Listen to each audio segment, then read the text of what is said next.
Ya, Assalamualaikum warahmatullahi wabarakatuh.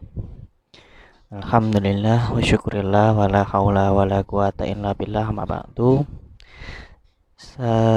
Kami dari kelompok 1 yang beranggotakan Abdul Baqi, Ulfa Nursima, dan Hajar Ummu Sobiro akan mempresentasikan tentang memahami hal ikhwah semantik, objek kajian semantik, kajian ilmu dalalah dan ilmu loghah, kedudukan semantik dan kegunaan semantik.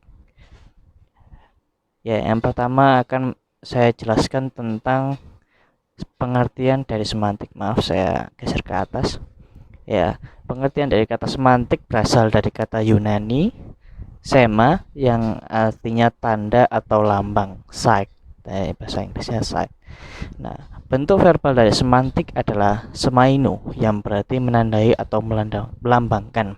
Nah, maksudnya gimana menandai atau melambangkan? Yang dimaksudkan tanda atau lambang semantik adalah tanda linguistik.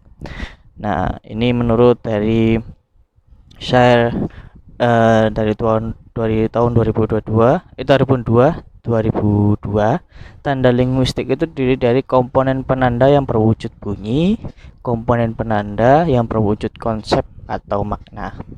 Nah, sebagai istilah yang digunakan dalam linguistik, nah, semantik adalah hal yang mempelajari tentang hubungan antar tanda linguistik di setiap bahasa. Nah, nanti akan jelaskan tentang kajian semantik. Semantik juga bisa diartikan sebagai hal yang mempelajari makna-makna setiap arti dari satuan bahasa itu sendiri. Jadi, semantik itu bisa diartikan sebagai gini. Dia mempelajari makna-makna dari satuan bahasa, ya seperti bahasa aku. Nah, seperti aku itu maknanya itu seperti gimana. Nah, itu adalah pengertian dari semantik. Yang kedua adalah kajian semantik. Kajian semantik adalah kajian ilmu yang meneliti dari suatu makna, yang berarti kajian meneliti tentang makna dari bahasa. Menurut teori yang dikembangkan dalam pandangan Ferdinand de Saussure, makna adalah pengertian atau konsep dari arti dari suatu kata tersebut atau bahasa tersebut yang dimiliki dari terdapat pada tanda sebuah linguistik. Nah, menurut de Saussure, setiap tanda linguistik terdiri dari dua unsur, yaitu yang diartikan dan yang mengartikan. Yang diartikan sebenarnya tidak lain pada konsep atau makna dari suatu tanda bunyi. Nah, seperti itu. Jadi tanda bunyi gimana cara pengucapannya atau bagaimana. Nah, sedangkan yang mengartikan adalah bunyi-bunyi yang terbuat dari fenomena bahasa yang bersangkutan. Seperti itu.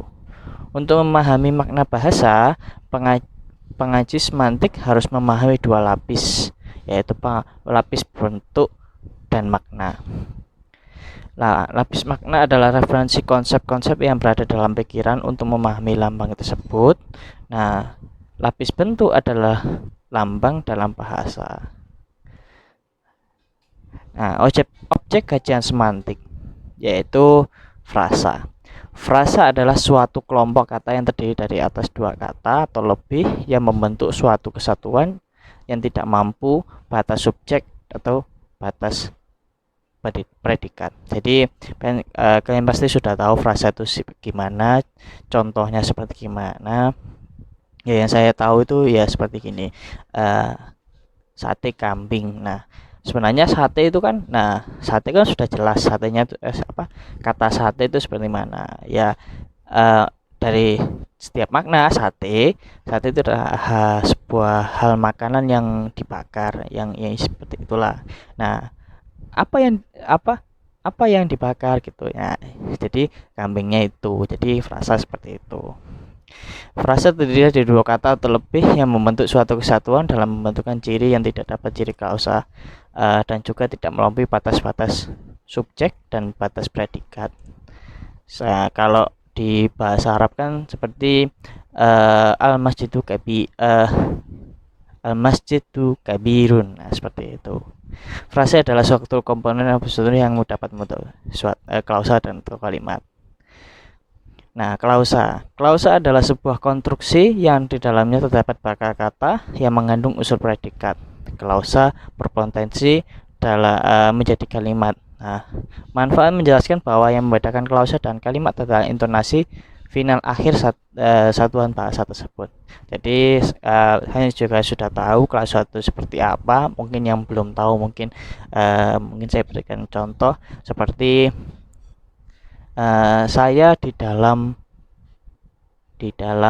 apa ya, di dalam kamar. Nah, seperti itu. Nah, saya adalah subjek, di dalam kamar adalah predikat, seperti itu. Di dalam kamar, kalau di bahasa Arab kan ana fil masjid. Nah, seperti itu. Nah, terus kalimat diakhiri dengan intonasi final, sedangkan klausa tidak diakhiri dengan intonasi final. Intonasi final dalam berupa intonasi perintah, tanya, perintah, dan kagum. Nah, kalau kalimat adalah tuturan yang mempunyai arti penuh dan turunnya suara menjadi ciri sebagai dasar batas keseluruhannya. Jadi kalimat adalah tuturan yang diakhiri dengan intonasi final. Kalimat adalah suatu bentuk linguistik yang terdiri atas komponen kata-kata, frase, atau klausa. Jika dilihat dari fungsinya, unsur-unsur kalimat subjek, predikat, objek pelengkap, dan keterangan. Menurut bentuknya, kalimat dibedakan menjadi kalimat tunggal serta kalimat menjemu.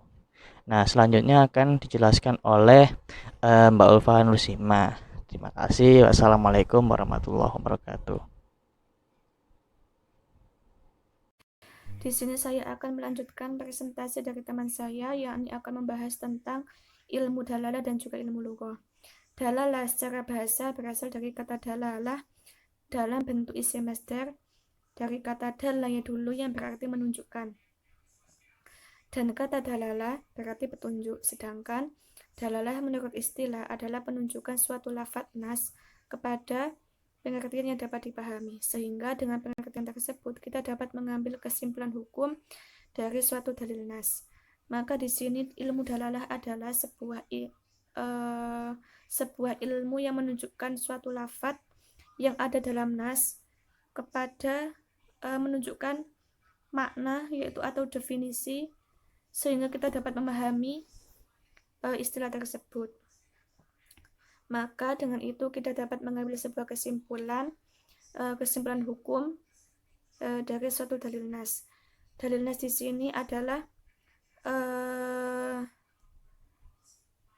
diambil dari Al-Quran dan juga As-Sunnah, Sunnah Nabi, yang mana Sunnah Nabi ini adalah sebuah hadis Nabi yang merupakan kumpulan lafadz-lafadz yang dalam usul fikih disebut pula dengan dalil. Nah, dalil ini adalah sebuah hujjah atau sebuah ketentuan hukum yang patut untuk diikuti sebagai petunjuk dalam menetapkan sebuah hukum yang bersifat amali maupun bersifat qot'i.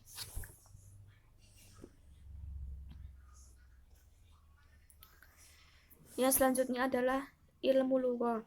Ilmu lughah berasal dari kata ilmu dan juga lughah. Ilmu yang berarti ilmu dan dapat diartikan sebagai hasil tahu manusia atau hasil pengetahuan manusia untuk memahami suatu objek tertentu. Ilmu lughah atau ilmu bahasa merupakan ilmu pengetahuan yang digunakan manusia untuk memahami sistem dari lambang yang dipakai untuk berkomunikasi. Sederhananya, ilmu bahasa adalah ilmu yang membahas tentang bahasa atau ilmu yang digunakan untuk mengkaji bahasa atau ilmu yang objek kajiannya bahasa atau ilmu yang mengkaji seluk-beluk bahasa. Istilah al-lughah dapat diartikan sebagai sesuatu yang membahas kosakata secara keseluruhan, baik itu jenis maupun bentuknya. Kata al-lughah berarti pembahasan tentang kosakata, jenis-jenisnya di dalam kamus-kamus dan buku-buku dan topik pada komunitas ilmiah dalam beberapa abad. Definisi ilmu lughah pada masa Arab klasik memiliki kesamaan nama dengan al-lughah, ilmu lughah, dan fiqhul lughah. Istilah-istilah tersebut memiliki kesamaan karena menjadikan bahasa sebagai objek kajiannya. Oleh karena itu, ilmu lugha juga membahas tentang makna dari bahasa, tujuan, kemudian fungsi dan manfaat dari bahasa itu sendiri. Sekian dari saya. Untuk selanjutnya akan dijelaskan oleh teman saya. Assalamualaikum warahmatullahi wabarakatuh. Di sini saya akan melanjutkan materi selanjutnya, yaitu manfaat dan juga kegunaan semantik. Tujuan mempelajari semantik adalah untuk membangun kompetensi berbahasa pada bidang makna. Ada banyak manfaat dalam mempelajari semantik yang secara praktis bisa digunakan dalam keahlian dan profesi tertentu. Seperti contoh misalnya dalam profesi guru dan juga wartawan dan juga sastrawan. Berikut ini terdapat tiga manfaat dari semantik, yaitu yang terdiri dari atas. Pertama, bagi seorang wartawan atau seorang reporter atau orang-orang yang berkecimpung dalam dunia pemberitaan ataupun bersurat kabaran, pengetahuan semantik ini akan memudahkan dalam memilih dan menggunakan kata dengan makna yang tepat dalam menyampaikan informasi kepada masyarakat umum. Lalu bagi seorang guru ataupun calon guru pengetahuan semantik mengenai semantik akan memberi manfaat teoritis dan juga manfaat praktis. Manfaat teoritis karena dia sebagai guru bahasa harus pula mempelajari dengan sungguh-sungguh akan bahasa yang diajarkan. Teori-teori semantik ini akan menolong memahami dengan baik. Bahasa yang akan diajarkannya itu.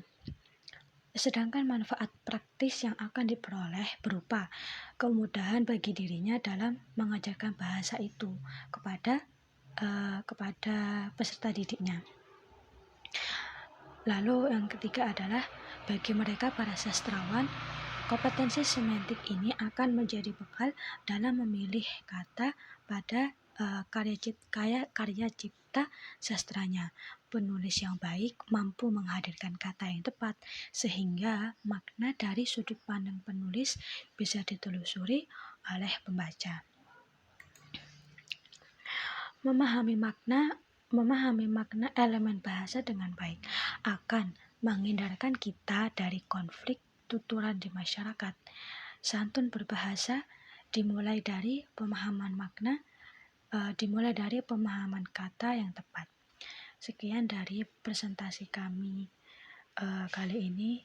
Bila ada salah kata mohon dimaafkan. Billahi taufiq wal hidayah. Wassalamualaikum warahmatullahi wabarakatuh.